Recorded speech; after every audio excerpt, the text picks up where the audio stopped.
a thâu than điềm rằng hallelujah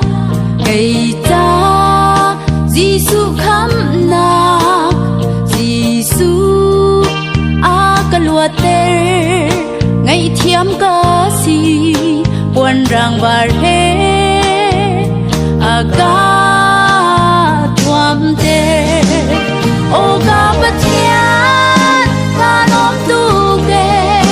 na vel thong in Giêsu khám nạc an a pe kat ka anuam thon na ka khat nun ka ngày than dung za lin do boy pa nang he azul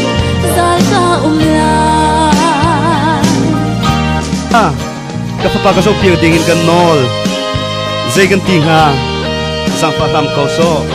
na zu tun ha kha thrau thalo ka fa chung in thoi piang ding in kanon ha na in thol kholo nan ni chu azum khlo mi le pal mi su phim ko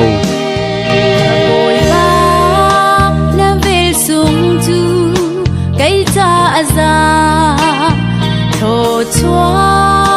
na ka pe ki na ka choi san kai cha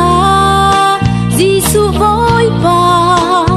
dung za in lom na ka ting câu hallelujah cây chú Giêsu a ca đốt Giêsu nang ma kan ngai din na ka pe thiang thrau in ka kha te o ka pathian ka nom tu ke na vel thong in Giêsu khám na an a pe kat ka anuam thon na ka khat nun ka ngày than dung za lin do boy pa nang he azul sai ka lai mo ka pathian ka nom tu ke na vel thong in Giêsu khám na an a pe kat ka anuam thon na ka khat nun ka ngày than dung za lin do boy pa nang he azul sai ka lai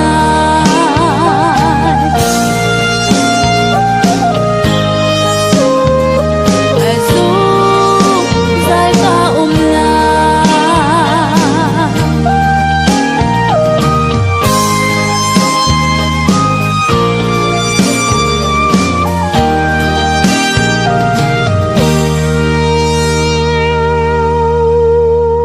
mithlo pasin khan him te in kan kham tua